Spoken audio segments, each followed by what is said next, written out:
how will we identify the abomination now in the last days surrounding God's people? Well, there must be an encroachment in the first place. God's people have always been admonished to be separate and to touch not the unclean. And come out of her, my people, is the last call. So out of what? Out of Babylon, right? Why must you come out of Babylon? Because she's become a house of demons and of every unclean and detestable bird.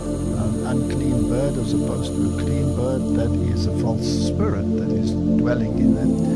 And in Revelation 13 it tells us that the spirit deceives people. So it is a deceptive spirit. Do we have religious systems that are part of the Babylonian system that have returned to the mother? In other words, there must be some form of ecumenism, reconciliation between the separated daughters and the others. So that must be Protestantism that has returned to Rome. And how much of Protestantism would Rome want to encompass? All of it, right? And we see today, just in the last few years, look at how much major Protestant movements have tried to reconcile with Rome. Yes. And I mean, it's just stunning, as they say, figure of speech in Martin Luther to turn over his grave. If you had seen how they celebrated the 500-year anniversary, Yes. by reconciling, and they forgot all the reasons. Why did we protest?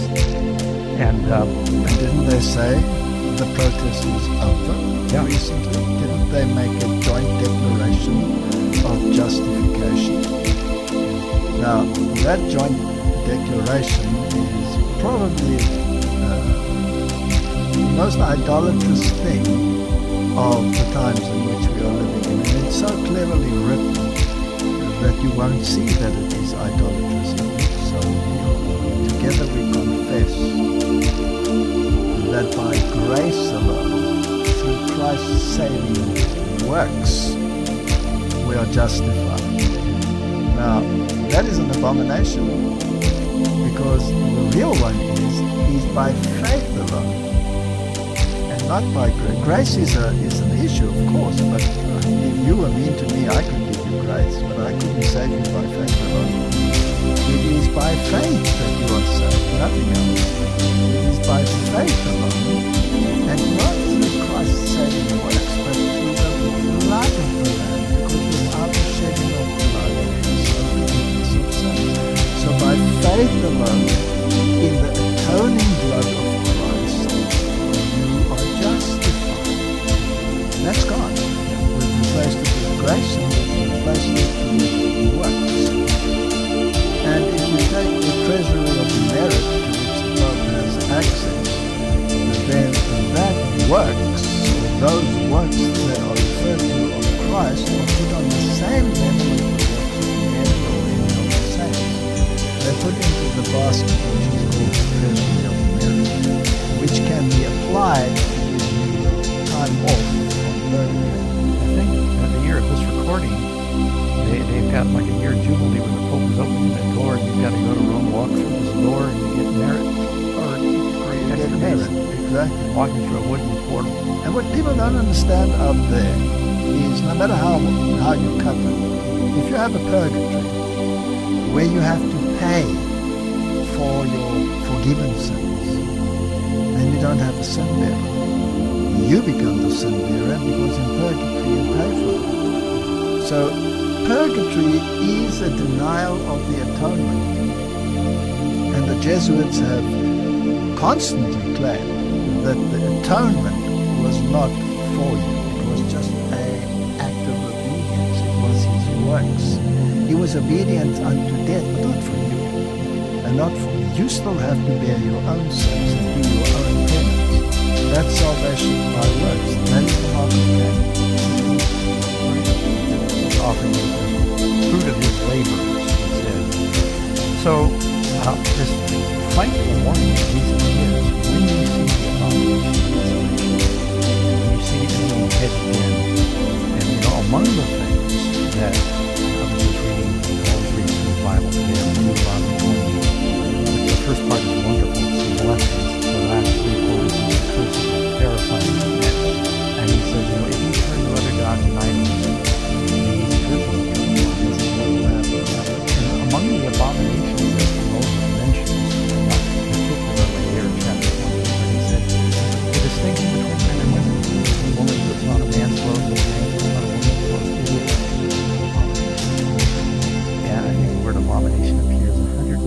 25 times in the Bible. 2 words in the Old Testament, 2 words in the, that are used in the Greek. In the translation, what pertaineth to a man. Yeah. Yes. And then, of course, if a man treating men like a woman or vice versa was called an abomination. Now, the reason I mention that is not to be politically volatile, is because that is a sign that, among the things, the idolatrous practices of our society today, it's everything at creation is under attack. The Sabbath was part of creation. Marriage was part of creation. The distinction, God made them male and female, is under attack. The family. And, so we can see the banners of Rome are surrounding God's temple now. Yes. Now, idolatry was always part of ancient Israel. There was always a percentage of idolatry. And the percentage varied from a lot. King to king. From king to king. Under Manasseh, it was very bad. Under Josiah, it got better, etc., etc. But the abomination of desolation is pointing to the last straw. Mm-hmm. So, when you look at the system, when does this last straw come into effect? Is when you officially ignore the authority of God for someone else. And this is exactly what happens in those 3 religious systems. In all 3 of them, Christ is negated. Because the dragon is the ultimate enemy of Christ. The other one is a usurper. He takes the place of Jesus Christ and says, I have changed the law, and I am the new authority in your life. I've had a death and I've had a resurrection, and you will obey me. And the other one says, let's listen to the Spirit. So that takes away the emphasis, because the Spirit is supposed to lead to Christ and to His word. Mm-hmm. Now the emotion becomes nominative. All 3 of them are negation of Christ. Yeah. Now, Jesus said when these things happen, there'll be a time of trouble such as there never has been. And there was a great time of trouble that came to the children of Israel during the attack on Jerusalem. There was a great time of trouble that came to God's people through the Dark Ages, great persecution. Millions died. But then when Michael stands up, it says there is a final great time of trouble. Now, ultimately, that's the 7 last plagues. But before the 7 last plagues, this leads into a time of trouble. Jesus says, he that endures will be saved. So in wrapping this up with a positive point, how is it that we can endure the trouble that would be coming through this desolation? The time of trouble, it sounds so ominous, right? And you have to be so afraid of the time of trouble. Who's the time of trouble really directed against?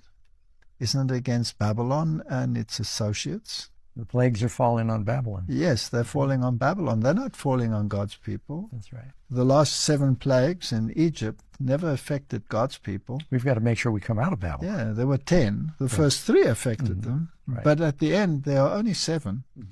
And if I read the type and the antitype correctly, then 7 plagues never affected the Jews in Egypt. So they won't affect God's people at the end of time. So who's really in trouble? The world and their associations. They are in trouble because they're heading for destruction. Because the kings of the world have given their power unto the beast. They will realize their problem, and they will begin to hate the system and destroy it eventually. Just like the ancient Israelites, when they fought the enemies often destroyed themselves. Yeah. Edomites, Moabites, Ammonites all turned on each other. They turned Israel on each other. Came unscathed. Yeah. Yes, and that's exactly what's going to happen at the end of time. And you will see it, says the Bible, but it will not come near you. Amen, yeah. You will have the effect, and you will have the sorrow, and you will have the experience, and you have to go through it. That's right. Well, thank you so much. It's been a delight. We could probably talk all day and night. I think we would enjoy ourselves, yes. Now, if someone wants to connect with you or communicate, do you have a website you can share? clashofminds.com. clashofminds.com. Okay, yes. Friends, you'll see that on the screen. And we want to thank you for coming. Thank you, friends, for joining us for this special Amazing Facts Spotlight. Stay tuned. Check out our other programs that we have on this channel, and keep us in your prayers. We'll study together again in the future.